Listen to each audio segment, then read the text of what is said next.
Yeah, I think Leon Spinks was when he won the title. I think that's what it was. He was 19 at the time. But you think Mike's got like the craziest reinvention story of all time? Like the guy went to jail, Yeah, man. lost all his money, and then now in his 50s is like He's a personality it's straight fucking up. crazy, man. Like Yeah, it's a good point. right? Like it's so his But what was the worst thing he ever did?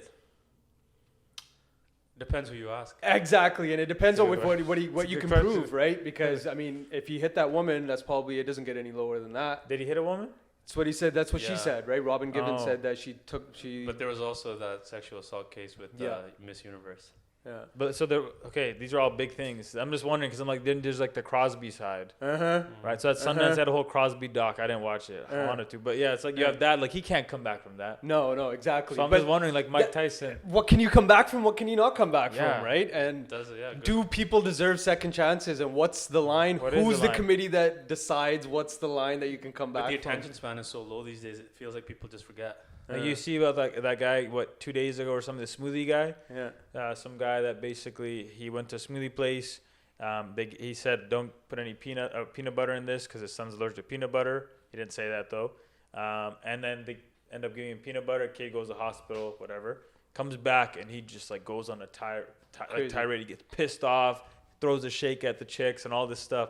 And now he's just been completely canceled. The guy got canceled for throwing the thing? And he was like saying some racist stuff. Oh, Yeah, okay. Everything. Yeah. So you're like, look, man, you could have really settled this in law. You would have For sure, but now is it because we got cameras on and he got recorded in the worst moment, not his best moment, and now he should be judged for that? Because he got fired. Like she was doing well. That's too much. That's too much. Like, this cancel culture shit is like, yeah, there's some You people. gotta put yourself in the guy's shoes, man. Yeah, it's a bad your kid. moment. It's your kid. Yeah, Like, but then he was attacking these women that they weren't the ones that made the shake. Okay, and that's wrong. Okay, It was the women, the one that had made the shake. They were gone. I feel like this is a really bad interrogation right now. Just more keeps coming out as we Regardless. keep going down. But I think since we're rolling, Abu, we were trying to figure out how do we introduce you. You're a man of many talents, many journeys that you've gone on. You know, politics, basketball, public speaker, overall wearing your heart on your sleeve, podcaster. But I think the best way to describe you is you're the ultimate connector. At least that's what you've kind of done for us. You've connected us with a lot of people, starting with yourself. And if the purpose of our podcast is to give people their flowers, you deserve them the most because you've taught me, and hopefully I'm not rambling here, but you've taught me from your actions, and you've simplified a lot of complex stuff in my life. And I'll give you an example. Like one of the things that you did for me was you indirectly and directly told me that I need a team here and kind of in life, like allowing people to take on tasks that I would never be able, my ego would not be able to give up. And I gotta thank you for that. So thank you, man, for just existing, for one. I mean, we're going to get into a whole bunch of stuff in this podcast, but you've really made some big impacts in our lives, man. So we appreciate you, my man. The title of connecting, I would say, is huge because it feels like sometimes our community was separating, right? Or like people were creating their own divisions within the community. However, I find you came in just trying to connect everybody, bring everybody together. I appreciate you guys, man. I love this spot so much, by the way, Fit Nation. And I appreciate, like I was talking to my mom and them about it yesterday. I was like, yo, Fit Nation is down the street. It's like Isra needs to go there. She's my sister. Like they need to go. They need to spend time.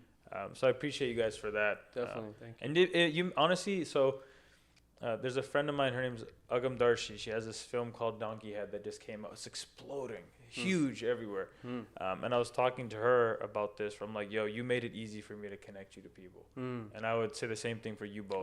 You know what I mean? It was for me, it was a privilege to be able to be like, yo, Fit Nation, connect with these guys, talk to these guys. So that's why I would say like it makes, it's not hard for me whatsoever. Like, I've never worried. I don't know if we're worthy of that. No, I'm like, yo, my guys will take care of you. Hit them up, go talk to them.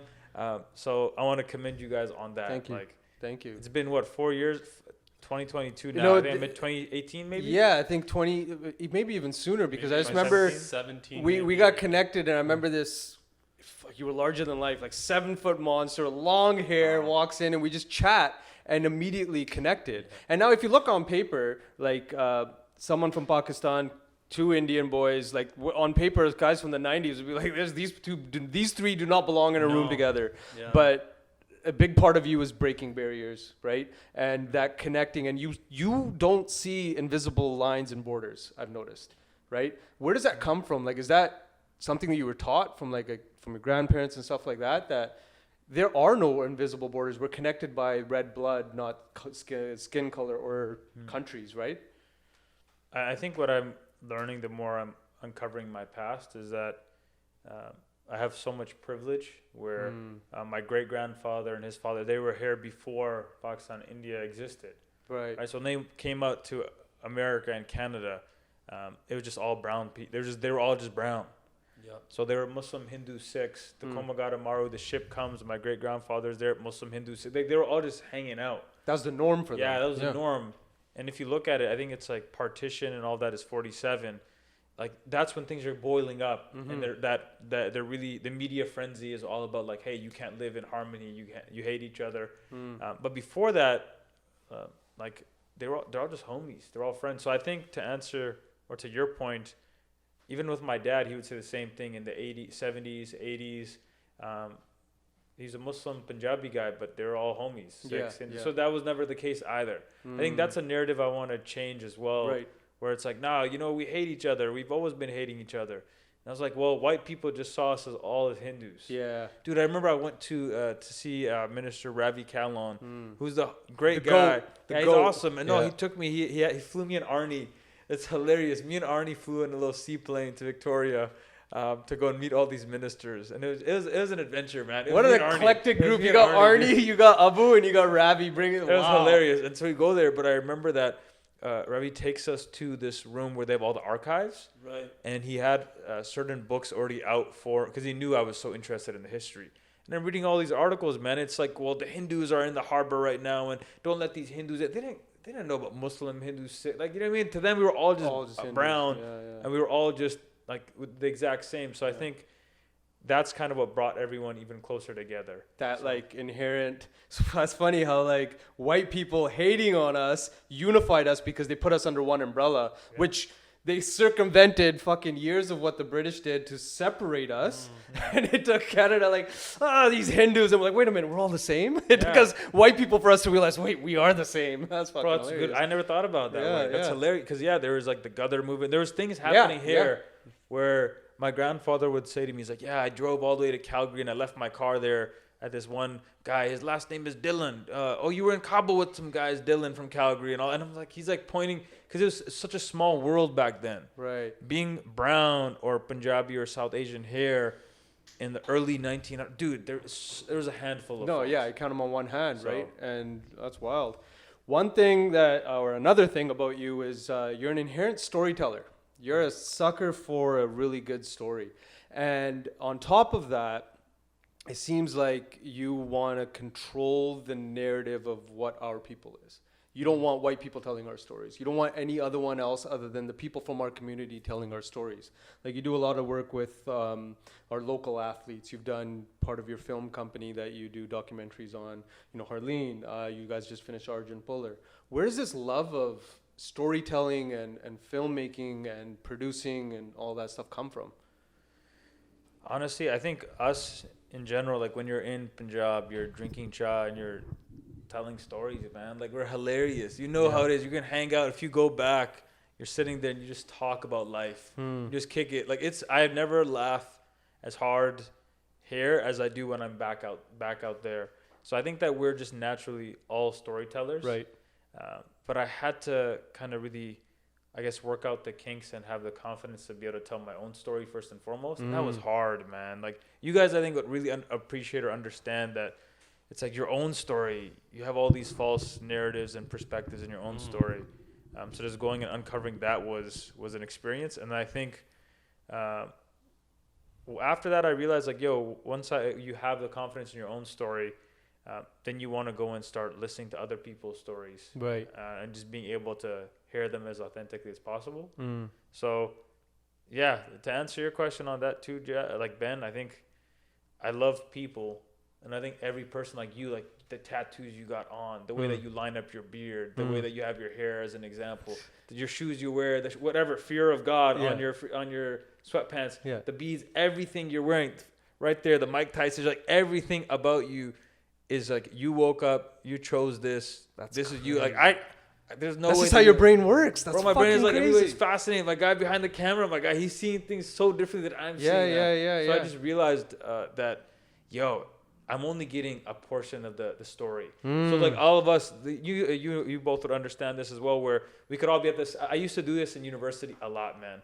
We would go out with all the homies, right? You go out one night, you're having a good time.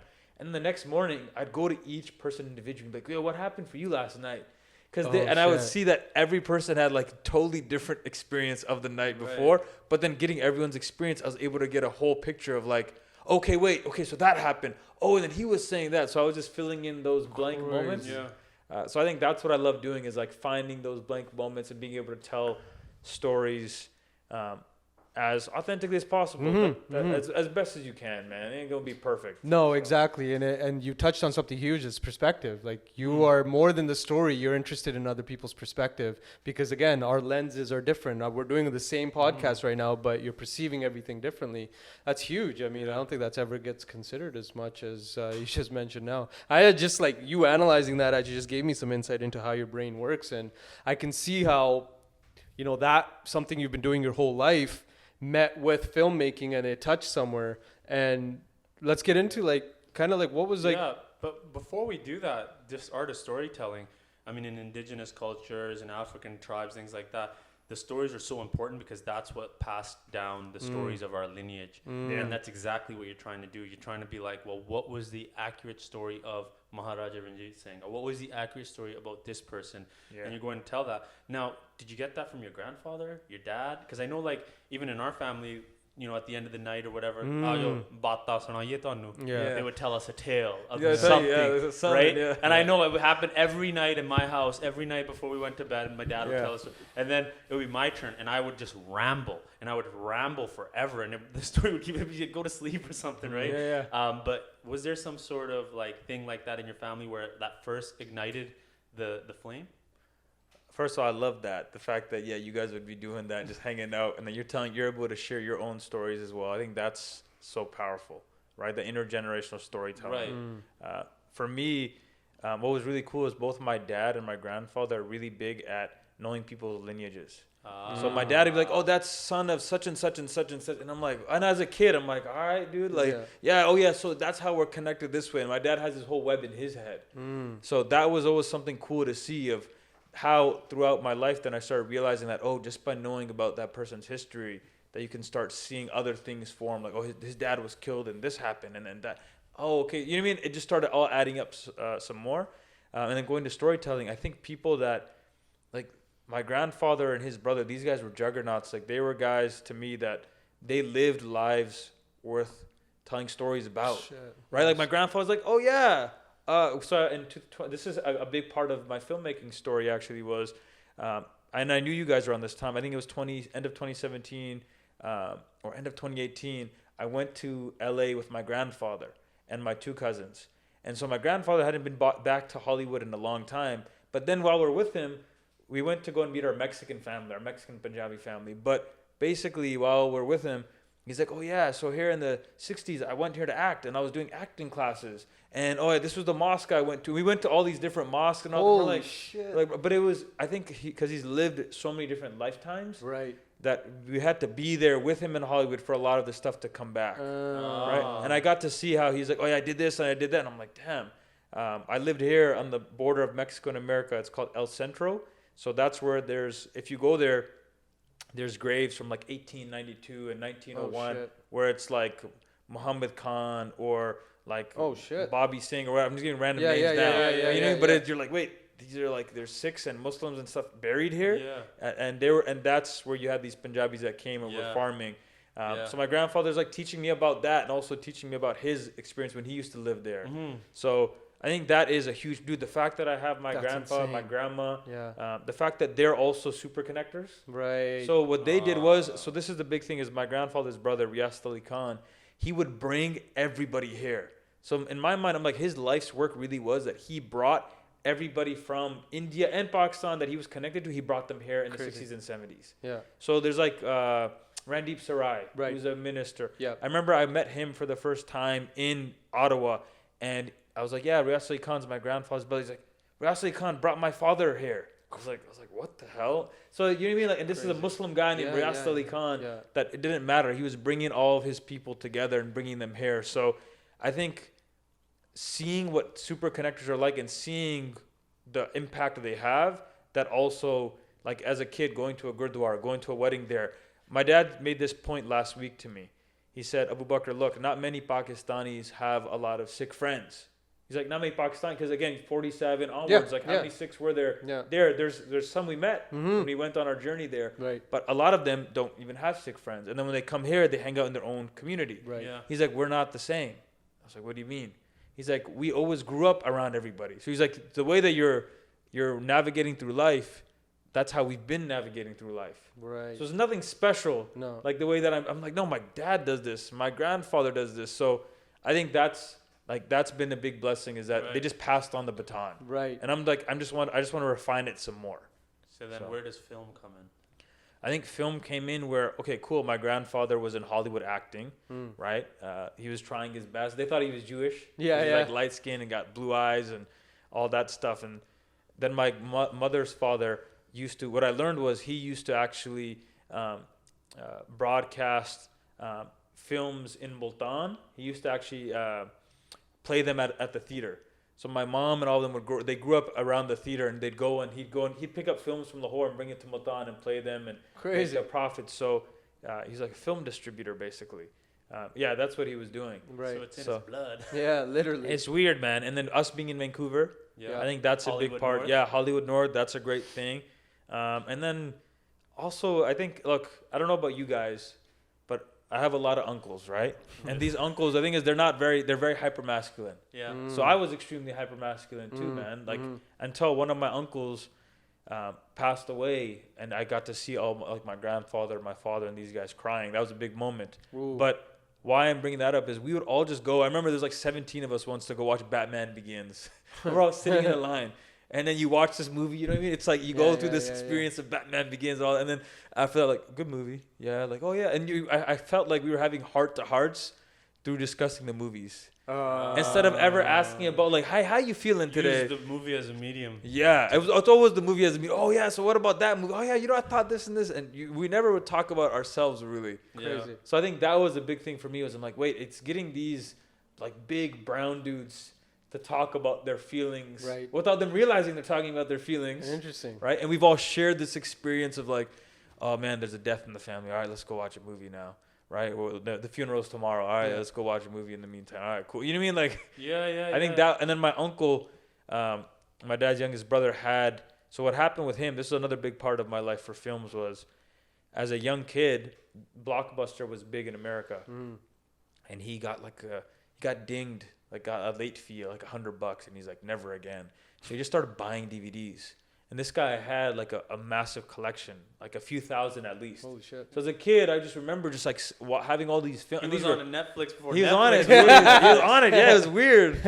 And I think that was cool, that just seeing, having movies be around all the time. Yeah. And like how his collection was legendary, and how you'd have like Smallville and freaking, like, you'd have Star Wars and Smallville and East Disease. You have a bunch of different types of films. Right. So I think that also played a part in. It's like a reoccurring theme. The film, it seems like it's just like been jabbing at you. Hey, film's here, and then it's like, okay, yes, And I never would have thought of it. Never would have. Never right? in a million years. What was Young Abu's dream? Like, what was it that he wanted to do? Yeah. Take it back to when you were. Bro, honestly, I'm telling you, Young Abu was like super, super skinny, even skinnier than when you first met me, bro. like 100 pounds, maybe 6'1", 6'2". Jeez. Young Abu was a kid that like had the glasses on, was like the ugly duckling, 100%, like very odd figure, always taller than everybody. And then I was memorizing the Quran as a kid, so I was sitting there for years, maybe 4 or 5 at least, just like sitting on the ground memorizing the Quran. And I'm like, why am I memorizing this? It was an Arabic text, right? And I'm seeing all my other cousins go to school, elementary school. So as a kid, I would literally be memorizing the Quran from 9 a.m. till 5 or 6 p.m. Jeez. So you have like an hour break in between, and then you're hanging out with your homies or whatever. But other than that, it's just you're memorizing it. You're reciting 20, 30 pages of this Arabic text. Crazy. And so I didn't realize the benefits till later on in my life, but it helped me with, now I can remember things so fast. Right. And it expanded my brain immensely as well, because you're memorizing all this stuff at a young age. I was just reading a book about that last night and saying that back in the day when they did debates in the 1800s, they would memorize hour-long text. Crazy. So they would just spew out paragraphs. And they said that made it where the brain quality and health was a lot better. But nowadays, because of convenience, we're actually losing a lot of that. So yeah, you putting yourself through that was actually, it was exercise for your brain. Was there anything in particular about that memorization that stuck out to you to this day that motivates you, or something that you ever kind of think back to? First, I gotta say my mom was the reason I went through that, and I love my mom. And at that time, I'm like, why are you making me do this? But I'm so grateful she did, because she memorized it. Shout out moms, man. Yeah, so she knew the benefit of like, yo, this will benefit you in the long run. At that time, I'm like, bro, why am I doing this? Yeah, what a waste of my time. But what stuck out, I think just man, it was definitely an interesting experience, and it really did help me ultimately get closer to my faith. But what stuck out, like I'm seeing the benefits now, as I said, of having an expanded mind in that way. So that's one of the key features then, yeah.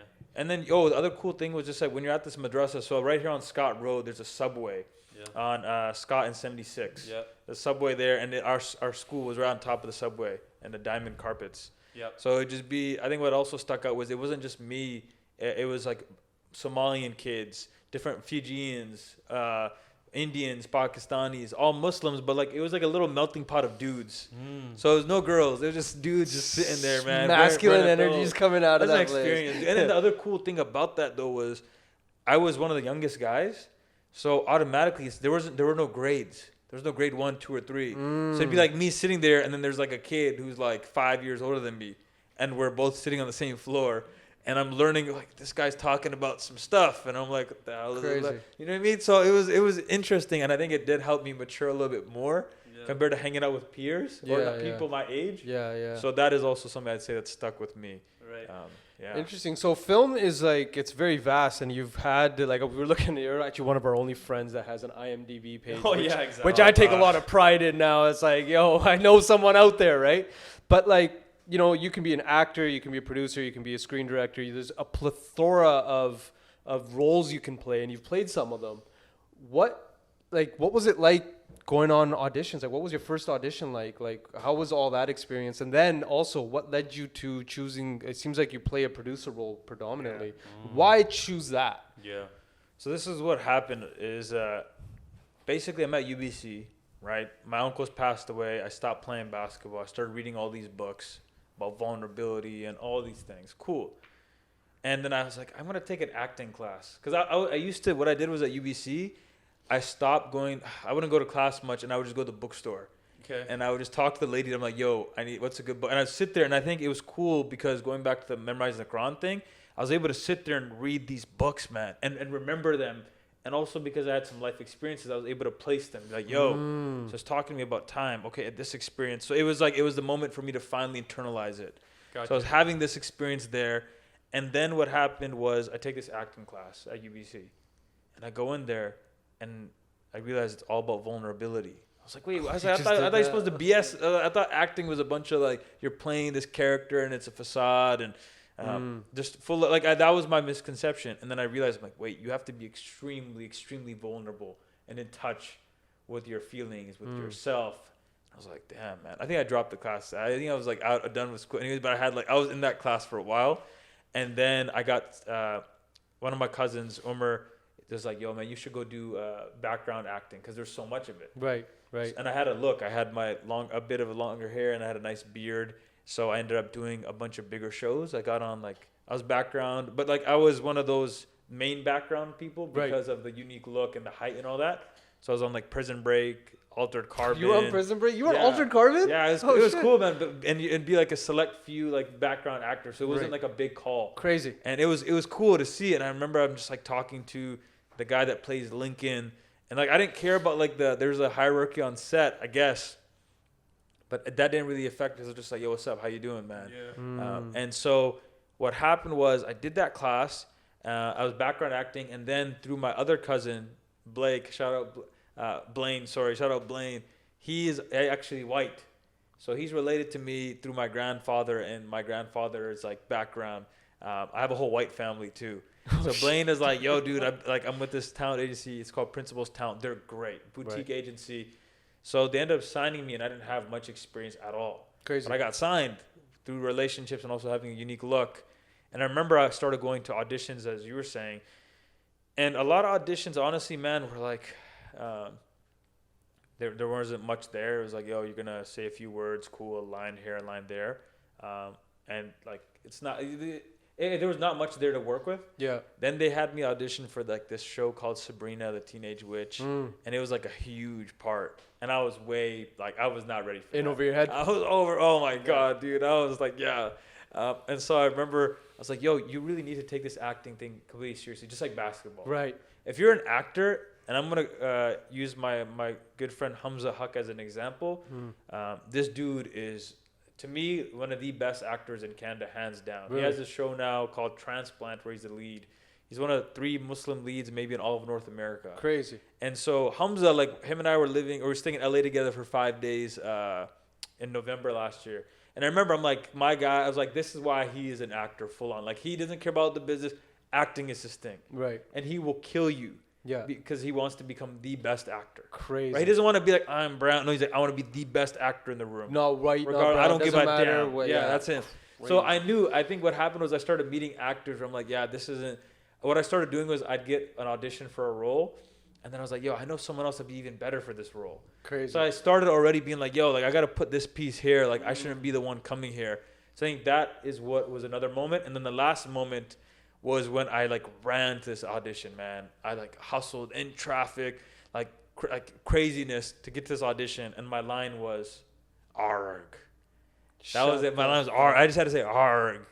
And I remember after that, I was like, this is the last audition. Like, ARG. You knew. I was like, F this, man. Yeah. ARG. I was like, you know what? I was like, why is it that I'm getting the text at the end of the day? Right. So what I learned was that as an actor, you're getting the text last.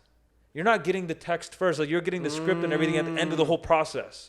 So whatever you're going to be, the words you have, yeah, you can play with them, but ultimately this character and everything has already been workshopped so much that you're then given a week or 2 or whatever time frame to figure it out. Yeah, which is not a lot of time, and put yourself in that character. Right. So I realized, I'm like, wait, what about the top? Like where do these projects begin? What's the inception? And that's when I learned producing. Producers are the one that begin a project from the beginning, from the inception. It's producers. Right. And so what I did was, just like anything, just like basketball, I was like, I got to study the game. Right. So I got to sit here and I want to know more about the history of this game than anyone I meet. I want to know about like all the juggernauts, the Kobe Bryants, the Magic Johnsons, the Larry Birds, the ones that shaped the game. I want to learn about those people, right? What did they do? I want to understand the history of this arena. So that was when I focused in on like filmmaking is the arena. I ran for city council as you brought earlier because it was like I had 2 paths in front of me. Do I go and do I really memorize and learn and give my life to this arena of politics, or do I do that for film? Right. So that was why I was like, I got to run for city council. Like it just happened that way. Right. I was with Gardarshan, St. Lion in Toronto at IFSA, this Indian Film Festival. Bro, it was literally like a big party. They did like a hall party for their opening night. And I remember I had heart-to-hearts with Gardarshan, my guy Gary, Vrinder. Vrinder wasn't there, but Gary was there for Diaspora. And that's Diaspora, yeah. And I remember I was like, okay, this is the film world, cool. This is good to know. And then right when I landed, I turned my phone like off of airplane mode, and I got a call. They're like, hey, the city council is coming up. We would like for you to run. And I was like, how do you say no to that? I was like, I need to fight this itch, because if I don't, I'm always, see it through. Yeah, then I'm always gonna have like what if? Like 10% of me is still gonna be like, what maybe I should pursue politics. So I had to jump in that fire, and that was when like all the film stuff was happening. I Diaspora. I had just come back from India with the guys, and like all that had happened, but it was still like, I told my guys, and I appreciate them for this. I was like, I need to go on this journey. Yeah, because I know that I'll come back as a better producer or what, you know what I mean? I just have to go through it. And I think you touch on a very important point that you don't realize until you've gone through is you got to see shit through sometimes. And you can't just stop halfway and to leave that itch of what if starts at 10%. And then it gets bigger and bigger and bigger. And then it bleeds into the main thing that you're working on now. It's so important to see things through. And you only learn that in hindsight. And I'm fucking proud of you for doing that, because you had like every opportunity to say no to it. But no, you had to. And that's important to any young person listening. Like, see shit through, right? I want to ask, with the acting part, did it ever bother you or did it ever hinder you knowing that before you, there weren't many Indian successful actors in Hollywood? I mean, I could be wrong because there was always like certain ones, right? There's Cal Penn, baby. Like that's Cal Penn. Cal Penn. Like, that was it. That's all we had. That I come to, right? Cal Penn paid everything. Actually, is it Kabir Bedi played in the 007? He was in Octopussy as a bad guy. Really? Okay. Yeah. So, but he was a Bollywood actor transitioning. But like, there was no like major leads that continued to get the role and things like that. Knowing that, did that impact your decision making, or did that ever make you feel like, hey man, fuck, like if there wasn't that many beforehand, maybe it's not. Or did that feel you like? Or did that feel you like being like, hey, I'm gonna be one of the first for acting? For acting, and also like we were just talking in the 90s and early 2000s, the way they portrayed Indian people in film, typecasting and things like the role of Apu in Simpsons and things like that. So you were up against certain stereotypes and things like that. Did that ever hinder you, or did that ever? Is that a thought that ever crossed? Man, it's weird. My dad brings this up a lot. Where he's like, "Look, son," he's like, "You have confidence. We don't care about white people." He says that to me, and I would be like, "Bro," I was like, "Dad, yeah, you're like, it's always like that thing of like, do whatever, man." But I realized like that is a big part of my life. Is my dad, us being here for so long, we're not trying to be American or Canadian or be white. It is a real thing. Yeah, for sure. I'm like, bro, I don't give a damn. What's up? Like, and I think that's what my dad and them instilled in me as well. So even with Hollywood, I was like, I'm gonna kill you. I want to kill you. What do you mean? I'm gonna kill you. As like, I'm gonna work my ass off. Yeah. Right. I wasn't like, I need your validation, which I know is a big thing. But that is a big thing. I know the more I'm meeting folks and I'm challenging them on that, where I'm like, yo, learn about how rich our own history is. You don't need nobody else's validation. It's just because we have that insecurity within our own selves that we're seeking that outside validation. Yeah. And that was what I think, like, acting was cool, but I also realized like I had just left basketball. Yeah. So I'd given 10 years of my life to this thing. That was my arena. And it was like, now which place I know what it feels like to give your life and your energy and your whole being to one. First it was Quran, right? So I was like, I've spent 10 years of my life, basically the first, 13, from the age of like, from when I was a kid till 13 is when I finished, 14. Then I spent after that, those 10 years on basketball. So I already knew those two worlds, and I was like, where am I going to now go where I will be able to crush it the most, where my foundation is the strongest? So acting, I'm like, cool, but a thing that I found as an issue for me was, yo, I'm tall. Okay, cool. That maybe it doesn't have to be a hindrance, but I was like, okay, look, a lot of these guys are shorter. That was something in my mind at the time. I'm like, yo, I'm a taller guy. That will limit me from some roles. Okay, cool. And then also like, hey, I love connecting with everybody. But where can I be? Which position? Like basketball, center, power forward, guard. Which position do I know that no one else will be able to beat me? Like where I'm going to be so good. Everyone's like, that's the best producer I've ever met. And what led me to that, I think, like realization was at UBC, I just knew everybody. Right. I started, it wasn't even because of basketball. It had nothing to do with basketball. I started getting people into like the pit, you know what I mean? To the, like everywhere. Everyone knew me. And I was like, wow. And they were from different worlds and different echoes. So I was already producing while I was there. And I started producing some, like I did the mosque shooting. We did I didn't do a mosque shooting, but we basically, did like the rally. The rally, which was insane. Which I could not have done, no way at all, without all the dope people around me. There's no way. I was just like in the middle facilitating. Yeah. But there's no way I could have done. But like that rally, everything was going against you to do the rally. The weather, the turnout, but look at how you turn that. I still sometimes those pictures still come up, and it's like it's a moment. You were having a moment there, man. That's insane. But it was the people. That's what another moment where I was like, wait, I could not have gotten the Olympic torch lit up without my uncle, and they were hustling hard on that end. I could not have gotten a good group of speakers without like the friends I had there. Yeah. I could not. So even we did the mosque shelter thing before that. Whereas the same thing where the way my mind works now, this is how I'll wrap this part up is, I'll go and I'll throw my net really wide. So I went to 12 different schools as well, right? Including some of the post-secondary, but all the other schools I went to. So what I learned was I throw my net really wide. And then what I do is then it's like, okay, now it's time to focus. And the people that I found, those certain doers, I'll say that, right? Just like I did in Surrey, where I threw my net wide. I met I was like, I'm going to meet everybody doing stuff coffee here. A day. I was like, coffee a day, just meeting everybody. Then we did those conversation events. How many coffees did you do again? Just for I did like at least 2,500 because I was meeting so many folks, man. And it was like 3 or 4 a day. Because my day would just be, and I had the privilege of being able to do that. Yeah. Because of my family backing. Definitely. All that. My dad was like, yo, I see what you're up to. Yeah. I would not have been able to do that if I didn't have that. You know what I mean? I would have had to sit there, just like my dad would. He was pumping gas for. I would have been having to probably go and do that and make it so I could actually survive. Whereas straight up, you know what I mean? No, there's no way I could do without it. That's so important because I think like, being people of color, we kind of start looking at white privilege a lot, and we forget to check our own privilege. Because if you look at, and Akash Singh on Flagrant 2, shout out to him, he put this shit in my head, and he blew my mind when he said this, where he's like, according to our background, our people, we are the most privileged. If you go back to India, you're really going to see how privileged we are. So before we check someone else's privilege, we got to check our own. Because our identity is the hustle our parents taught us. Yeah. Our family taught us that, listen, you go out there, outwork everybody. You may not have the talent, may not have the knowledge, but you're going to outwork everyone. That's what our actual identity is. Not the fact that, you know, like everyone else is, we are privileged, 100%. Right? And for you to be able to actually even acknowledge that is so fucking important because there's too many people out there that'll point out to other people's privilege and forget their own. And I think everybody needs to take a second to check their own privilege, right? Yeah, like one in 5 people, Indians, people that live in India, 1 in 5 live under the poverty line.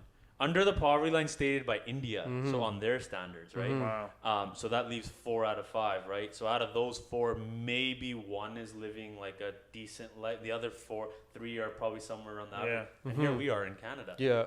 Right, in the life where we're living. So I completely agree with that. So the support of your parents was huge. My grandparents, everybody. Dude, so look, I was raised by a village. Right. That's what, going back to what you were saying with the grandparents and thing, the collectivism. Right? But that's not normal. Like, that's what I had to learn throughout life. I'm like, wait a minute, I have all of my cousins here. Everybody is here. I go to Seattle, I'm leaving after this. I have my grandparents, my cousin, my whole dad's side is there. Like, I have over 600-700 family members. That's not normal. No, it's not. Whereas my brother-in-law, he's like, he has his chosen family. He's got his friends we went to university with, and they're all like, we went to go eat snowboarding together, and then we went for some food, and they're all like from different world, but they were all like this like little group of friends. Yeah. And I'm like, those are my cousins. That's crazy. Right? I had freaking so many damn cousins, and then I had, to your point too, like I had so many people I could learn from. So many family members that raised me. So I'm like, this person's teaching me not to do. They were all teaching me different things. Right. So I am literally the beneficiary of being raised by a village, which is how we're supposed to be raised. Definitely. But when we come out here, we're not like, it's not like it's supposed to be. Out for themselves, right? Yeah. 2 parents living in a condo, their 1 kid, and then like the kid's just learning from his mom and dad, if that. Yeah.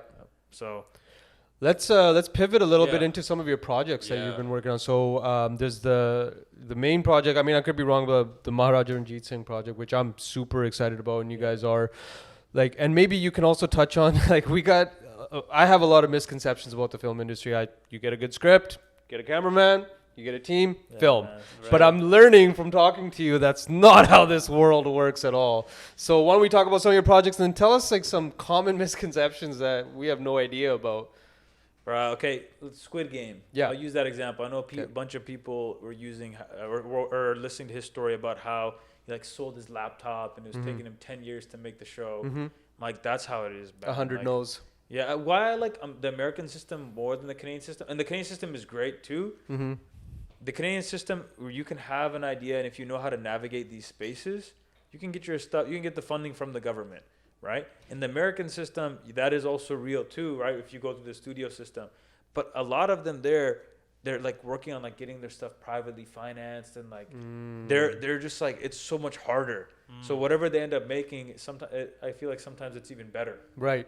Because of how hard they have to hustle. The adversity they have to go through. The adversity. So Lions Rise, the Maharaja Ranjit Singh one, that's a story that it's so much bigger than me and Gary and Vrinder and our whole team. It's so much bigger than us, man. And Manny and Manvinder. Like, there's so many people that's touched, but also I know that it's meant to happen because of the folks that keep coming around it. Right. So like now I have one of the best publicists in the country, Cynthia Ams. She's awesome. Mm-hmm. She's been like helping us, she's like, this freaking thing is phenomenal. She's a white woman that's like, crazy. what the and she's worked on huge movies and shows. Right. If you look at her IMDb, it's like many pages. Really? Okay. So she's just like, what the hell is this? Are you kidding me? And Yeah. we're like, yeah, we've been working on this thing.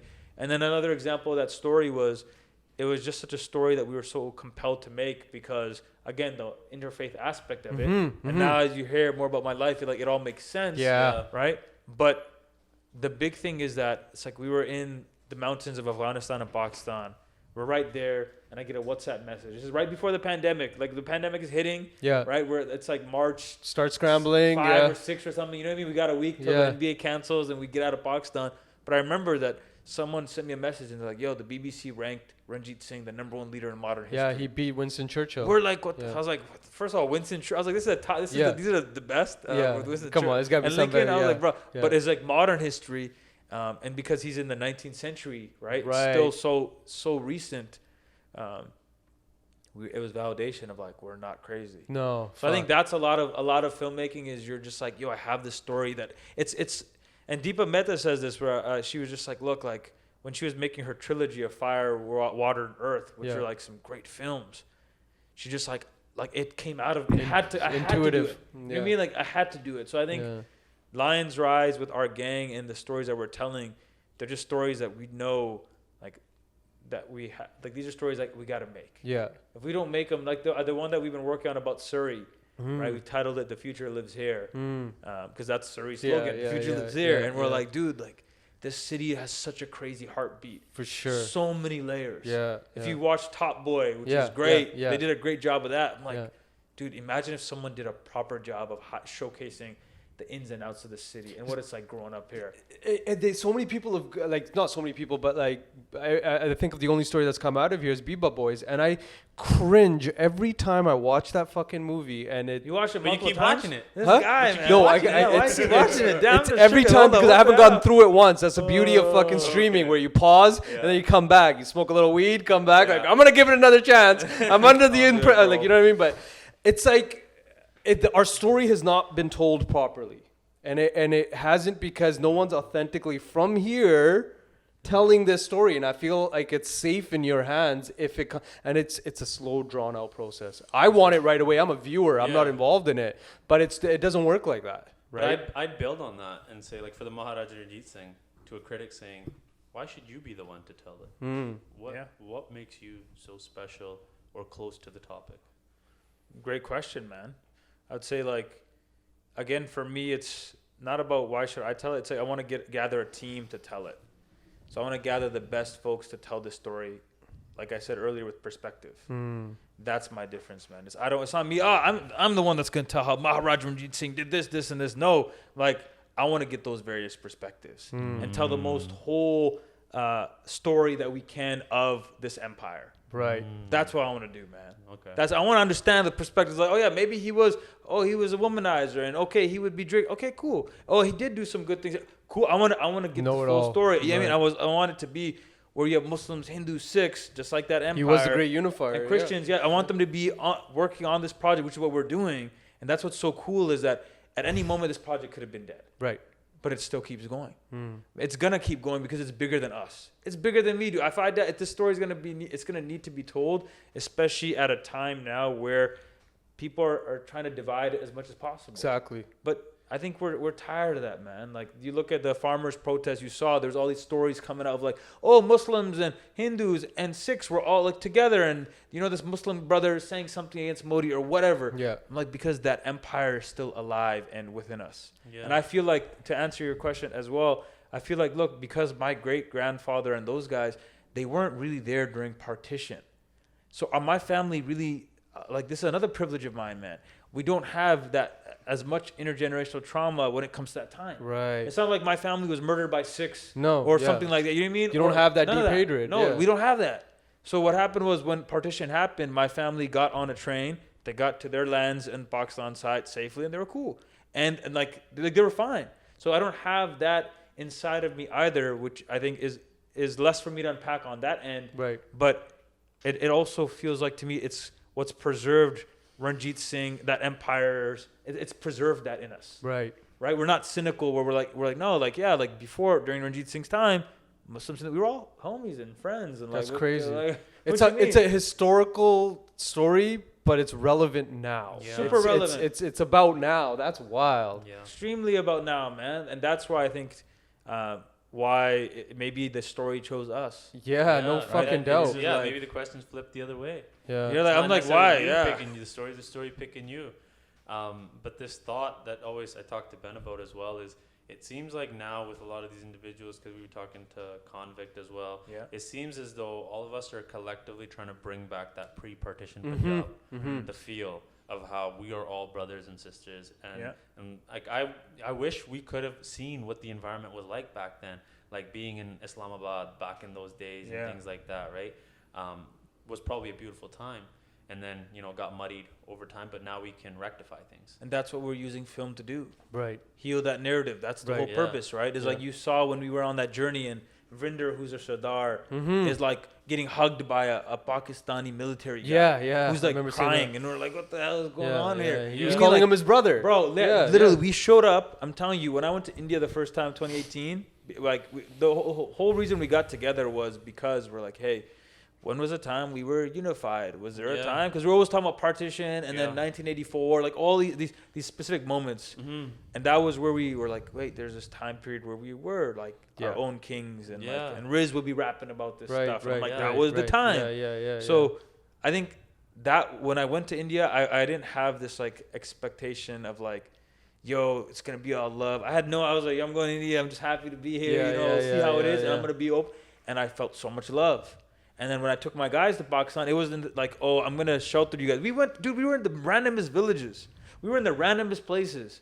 Like we were climbing a mountain, where Guru Nanak had climbed up, and we went on this massive trek up in the mountain, lost a few guys. Hilarious, incredible experience. But we went to all these places. We went to like Punjab Sahib, and then we went to Badshah Mosque. We went to all these spots, and we kept finding remnants of that empire. Crazy. Or like, dude, we went to Punjab Sahib is a Gurdwara where it's like got the hand, right? Yeah. So you go there, and all of them, I think they're all speaking Pashto, and they're all like, they're Sardars and Punjabis, and it was a nice little oasis spot, Crazy. super cool, and they're all speaking Pashto and some Urdu, and my guys on the team are just like, what the hell is going on? I thought, I thought Sikhs and Punjabi, it's the only thing. You mean it was just so many different things were being crazy. Yeah, man. Misconceptions were being. Yeah, it was experience, dude. And we have all that footage. Right. Yeah. So we have all of this. And that's what I think is going to be cool, is being able to show people like, yo, I can talk to you about this, or we can live it. Yeah. There's a difference. I can say all this stuff to you, man. Could be like, yo, blah, blah, and you'd be like, cool. Or I'll show you. Yeah. And I think that's what you the guys filmmaker do here. in him. That's the filmmaker. I can tell you about it, but I'm going to show you. But that's the only reason why, like, same thing with Fit Nation. Like, why when I met you guys, I'm like, yo, this thing is like, you gotta be here to believe it. Like when I come in here and I see all these women that are just like their guards down, they're able to work out and be like calm and at peace, and there's these brown guys that are running this. It's like people need to see this and see that it's possible. Right, 100%. That's why I got into that medium. Right. That was why I got into filmmaking. To be honest, was like I'm like, wait, I can now keep. I was doing all these speaking engagements, as you were saying earlier. I did over like 150. I was like, this is cool. But it's just me talking about it like a politician. Right. Yo, by the way, did you know this is? I was like, I'm gonna show you. It's that. What is that? Is that Muhammad Ali? I'm gonna show you how great I am. I'm gonna show you. I'm gonna just show you. Yeah. And use filmmaking with the great group of people I have. Right. That's me, bro. That's Look all at good, man. It's the politician in you. Who is it, man? Well, my dad, man. The boss. He's probably outside. Boss, man. Yeah, exactly. Dawood's Meats. Shout out Dawood's Meats. Dawood's Meats, man. That's really interesting. I learned a stat in school, which I couldn't believe. Maybe you can verify it. Apparently, in the world, there are more Muslim-speaking Punjabis than there are Sikh-speaking Punjabis. Really? Yeah. I could see that with Pakistan. I didn't even know that. I didn't even know that was like a primary language. But like, it goes back to what you were saying about these things of there's so much stuff that we didn't know. We created these divisions amongst ourselves because of these socio-political things that took place due to government and so forth.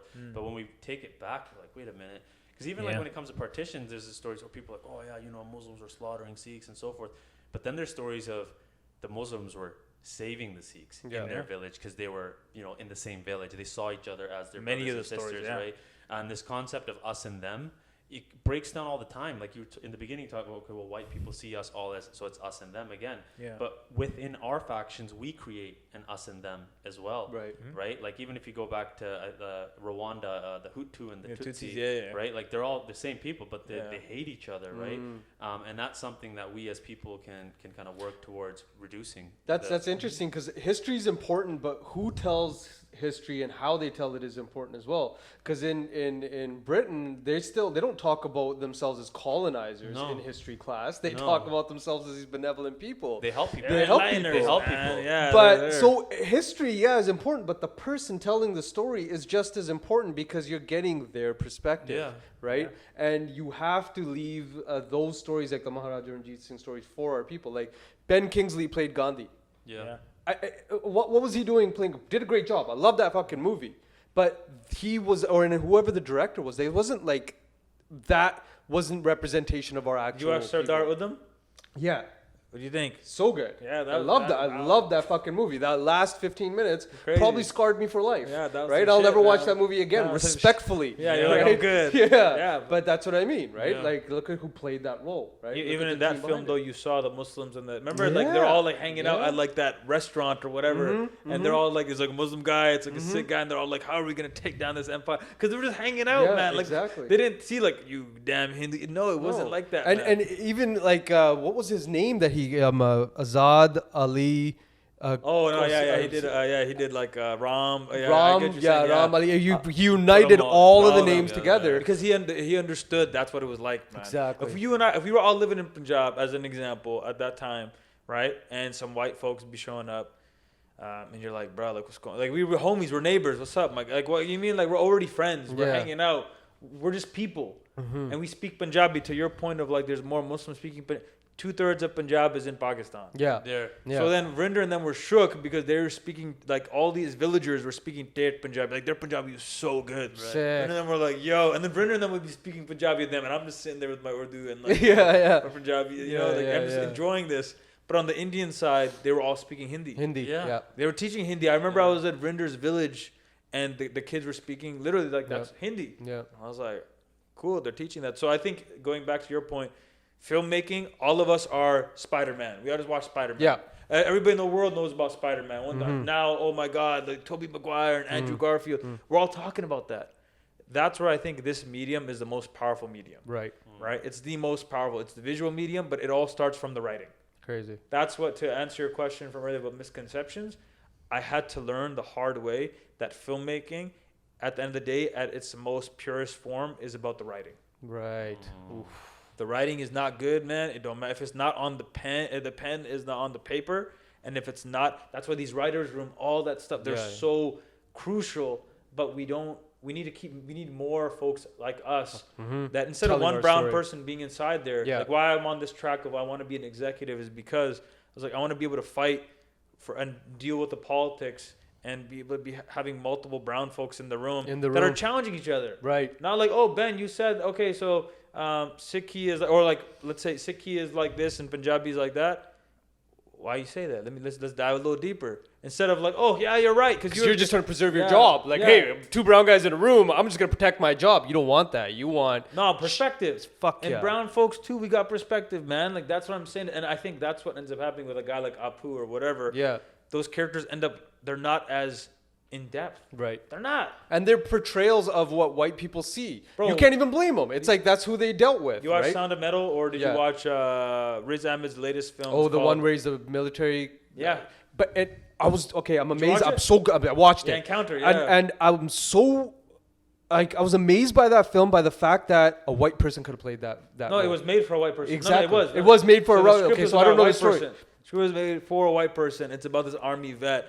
And I remember I watched it at TIFF for the premiere, and I was like, "Yo, like, it was made for a white." And they cast Riz and Janina and the brown boy. Janina great. Kills that Janina's too, which I'm seeing more and more of her. She's a hustler, man. Everywhere. She's helped me a lot, man. She's a hustler. Yeah. So basically, like you see that, and then I'm like, but there's no nuances. Like, why would there be this one Muslim guy? Okay, he's all tatted up, cool, fair enough. Muslim guy that's got all these mental health issues. I'm not gonna spoil the movie for anybody. But basically, I'm like, there's a white character. Do you remember that scene where like this old white man at a house? Like, that guy got hella depth. Like, you know what that guy's all about, and his sons, and why they're all this stuff happening. But then this guy Riz, you're like, I was like, I don't know this guy. And just because I don't know him doesn't mean he doesn't exist. But I was like, I know a lot of brown people. I know a lot of weird. I got brown cowboy cousins. They even gave him a Texas or a Western accent. I know a guy like, you know, it's funny. I have a cousin. Like, because in California there's like the dude AJ talks with us. The brown farmers. I know those guys. I know those guys. Like, oh yeah, man, we're gonna get there. We're gonna get him with my And I'm just like, this is my cousin that's like brown, and I love it. I'm like, but I think to your point of, it's like there's nothing about him praying. Nothing. There's nothing. There's just nothing about him being brown. Yeah, it's just about like, yo, this guy's going. I don't think they touch once about his faith or anything. Nothing. No. Except in like, this brown man is he has kidnapped his children, and I'm just like, you bastard. But but it's sad. But we're so hungry for representation, right? So we're all like, yo, this is so awesome, man. But it should be like, why is it like? Same thing with Sound of Metal, dude. If you watch Sound of Metal, Oscar-nominated film. Great, like great film. But there's his girlfriend in the film is more fleshed out than him. She has a family. She has. I'm like, this is the guy that loses his hearing. And I'm like, yo, it's like there's nothing about Riz's family. He's just literally could be played by a white guy. And I think his point is like, yeah, we could play these roles. Yeah, cool. But for me, I'm like, at the end of the day, you're still just playing a white guy. So now you're telling me as a brown kid to be like, hey, I can do all these things, and like, you know, my morals and values are different, and that cool. But I just think that like that is the cause of producing and the writing being made and created at inception. Like, so look at producing like this. Producing is, imagine you have a plant. Imagine the seed is the producing part. Like, that's like the heart of the story. That's like where it comes from. And the producer is gonna have to keep watering it. Watering it with like, this is the director, this is the writer, this is the editor, like all these folks. Hey, this person can water this story properly. They can help bring it up to life. So what I keep finding is in Hollywood is that basically you have these certain brown folks, which is great, but ultimately these executives and these people in these positions of power, they'll say a few things like, hey, you know, what about if you make this change? Oh, okay, cool. And it's a small little adjustment. But you know how it is when you make a small adjustment, you veer off course. It's a shift. But you're like, I'm happy. I'm telling my story, and I'm watching these things, and I'm like, yo, I can tell all the influence by all these folks that don't really And then the other part is, there's a lot of folks in our own community, just like me, man, that don't even know our own history or our own values or our own religions. So then they're like, well, I'm going to tell a story about this. So there's a lot of self-hating stuff out there. Right. Where it's like, well, my parents were like this. And I'm like, fair enough. That's Without fine. understanding the full play. Why don't you learn? Why don't you learn about it instead of just being like, I hate this thing, and, you know, I hate Islam, and I hate Sikhism, or I hate being brown. Like, there's a lot of self-hating stuff. For sure. 100%. That's like, and it gets programmed. Dude, right now, it's Sundance. There's a movie called Jihad Rehab. And it's getting so much crap. And it's about this is a good example. It's by this white woman that basically was a firefighter during 9/11. And then she's like, then I went to Yemen and I stayed there, and then I went to Saudi Arabia. So this is about the guys at Guantanamo Bay that go back to Saudi Arabia, and then they put them in this like rehab clinic.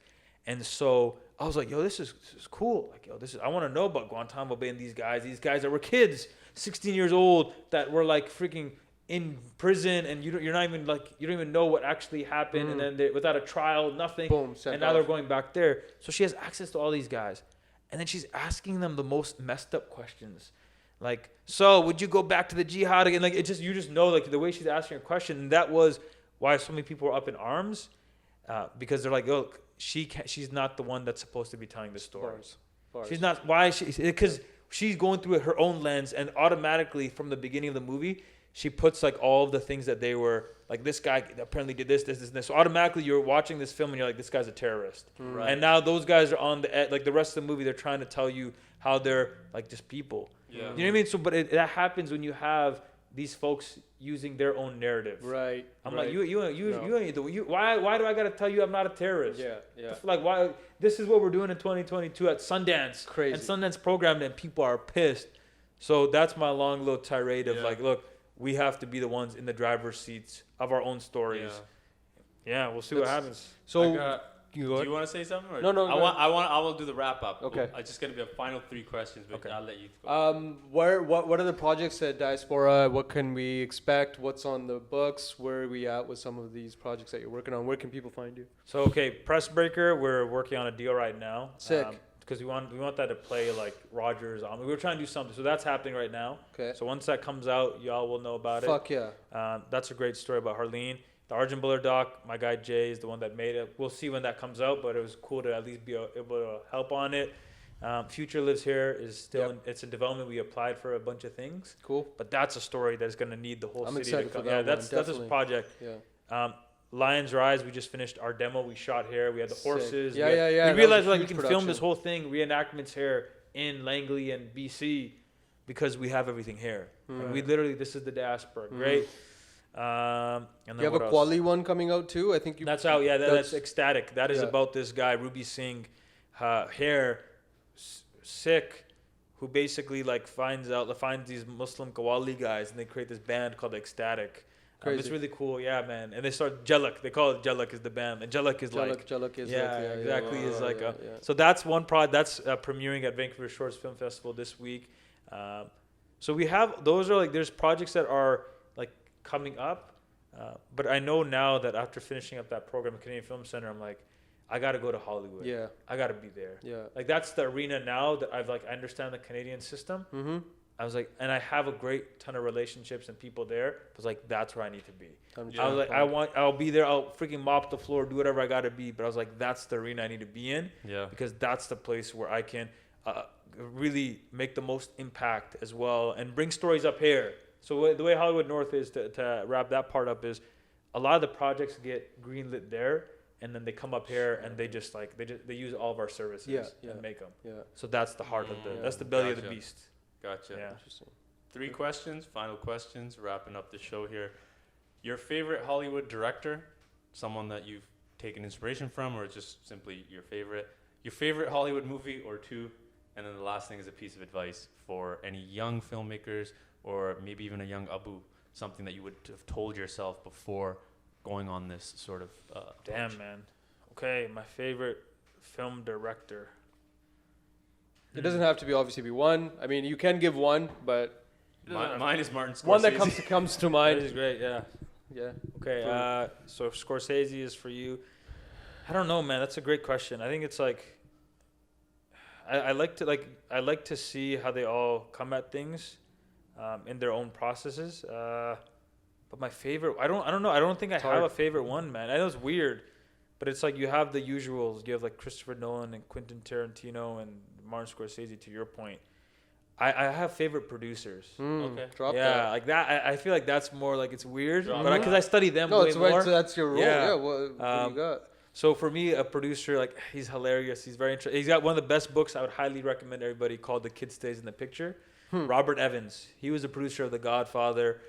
He was a producer of Rosemary's Baby. He's produced a lot of really interesting films. Okay. So I think him and then another producer I really like. Well, his name's Irvin Winkler. I'm learning more and more about him. But he did Goodfellas. He just did The Irishman. So it's cool to see it from that end. Crazy. Right? I'm like, Those are some hot yeah. ones, So he's cool. And then I like what's his name? I like Ron Howard and Brian Grazer. So those guys have their own company as well. They do some like Apollo 13. They did a lot of interesting films too. But those guys, just the way their mindset is, they're hustlers. Right. I think they started Imagine Entertainment. So those guys are cool. And then next question is the movie. Do you have a favorite movie? Man, favorite movie? Favorite movie? Okay, I love Kingdom of Heaven. I like Ridley Scott. Like, I like his certain films. Ridley does a mess. Yeah, I watched Kingdom that of one. Heaven. Interesting. It's interesting. I'll bring it up why. It's like, it's another one of those films where I was like, as a kid, I was so happy to see Salahuddin. Like, I was just like, oh my God, it's a brown. And I remember we went to watch it as a family and we're like, holy shit, this is crazy. So that was a big moment for me of like, whoa, they actually did a good job of showcasing what this guy was like. Yeah. Right. He was the man. So that was a film as a kid, like the director's cut and all that. Like it was. I think that does inspire like Lions Rise and working on this type of epic with the gang. Nice. And then other film, like, yeah, those are ones I like, man. And then I don't know. I'd say There's a lot of films. That's a tough question. But East is East. I love East is East. I love that film. It's great. Booty, man. It's a really good film because you just have like these brown folks and like it was. I think the late 1990s, early 2000s was a good time for films. It was really raw. It was really raw. You got what it was. Like Beckham, whatever, all that. But so though that's and the third question you said. The last one is a piece of advice, man, for one of the young listeners or for a young individual trying to make it in filmmaking, or you could even think back to a young Abu. Yeah, advice for yourself. I think Ben, you said it to me when I hung out with you guys last time. You said that, like, it seems like I am addicted to rejection, like something like that. You said that, and it stuck with me. I'm like, this guy, man, he's right. That's what I would say to people is like, don't be afraid of being rejected. Like, it's not a rejection on you. That was a lesson I had to learn. Not a rejection on you. Yeah. Fucking say that for the people in the back. Wow. Man, that was huge. No, that's what I think I'm learning is like, especially in this industry where you're auditioning or you're going and you're pitching stuff. I learned that they're not rejecting you.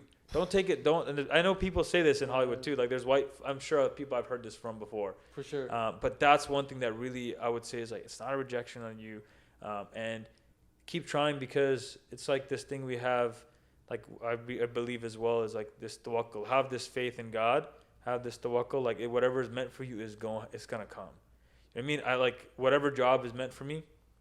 So whatever film, whatever project is gonna come, whatever client is really meant for you guys is gonna come. So exactly. Whatever's written, bro. Exactly. It's the same thing. Whatever's written, man. So that is what I would say to anybody listening is like, yo, like just don't be afraid to get rejected, man. Like go try and experience. I've had so many different rejections, but I love it now because it's always like, cool. Yeah. What it's meant for me is going to come. Fucking bars, man. Yeah, man. That's it. Thank you, man. We'll wrap it on that. Thank you, guys. Thank you, my brother. It was a good time, man. Yeah. It was a fun time, man. You guys.